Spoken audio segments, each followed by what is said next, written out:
Je sais que vous ne vous dites pas artiste, mais vous avez aussi le doigté d'un peintre, d'un grand dessinateur. Pourquoi vous êtes aussi, pourquoi vous vous sous-estimez finalement dans cette matière? C'est pas que je ne me dis pas artiste, j'aimerais qu'on me reconnaisse comme un artiste, mais je pense que c'est pas à moi de juger si j'en suis un ou Hmm. pas. Mais par contre, avec le syndicat que je préside, qui est le syndicat national des artistes tatoueurs, nous militons depuis bientôt 12 ans maintenant pour la reconnaissance du tatouage comme un art à part entière et du statut d'artiste pour les tatoueurs. On parlait du foot il y a un instant au Brésil.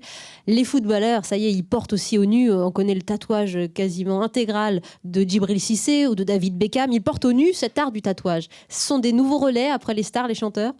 Oui, les stars, les chanteurs et aussi les magasiniers et les boulangers, comme Hmm. tout un chacun, je crois qu'on peut les voir sur la plage tous les étés.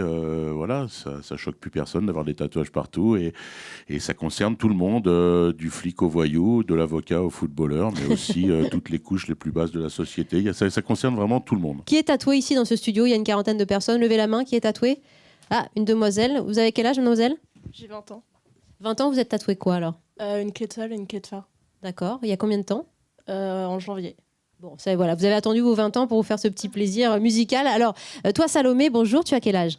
8 ans. 8 ans. Qu'est-ce que tu penses du tatouage, Salomé? Que c'est un art très joli. Tu en C'est ferais tout ce un, que- toi? Tu en ferais un jour dans ta vie, peut-être, ou pas? Je ne sais pas. Tu ne sais pas. En tout cas, tu as une question pour Tintin, qui est tatoueur professionnel, et il t'écoute. Bonjour, j'aimerais savoir pourquoi avez-vous avoir choisi le corps comme support de création et non pas les murs ou la toile des tableaux comme d'autres artistes. Ah, c'est joli.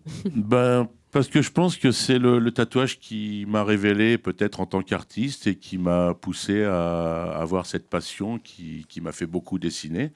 Donc après, être un peintre, dessiner sur les murs, dessiner sur la peau, dessiner sur une toile, sur du papier, sur du tissu, sur de la soie, bah, c'est la même chose, hein, c'est faire du dessin. Après, c'est juste la technique qui change, mais voilà, le tatouage, c'est un petit peu comme la peinture. Ça fait Sauf que plus mal au petit bras qu'à la ça toile, fait un non? peu plus mal, oui, c'est Ouais. sûr. Et puis, c'est un support qui réagit, qui bouge, qui parle, qui vit, qui transpire, qui a mal ou qui a pas mal. Voilà, il y a une interaction entre l'artiste et son support. Est-ce que vous avez déjà tatoué des personnes très, très douillettes et où ça s'est très mal passé?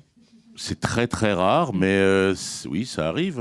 Il y a tous les cas de figure. Et donc, il y a des gens très très douillets avec qui même abandonnent en cours du tatouage. Mais c'est vraiment du. Ça m'est peut-être arrivé peut-être 2 fois en 30 ans de carrière. Oui. La majorité des gens, bon, bah, Ils sont ils plutôt ont motivés. mal. Ou alors, on peut prendre aussi, demander à son médecin de prescrire des antidouleurs. Mais c'est pas non plus une douleur insupportable.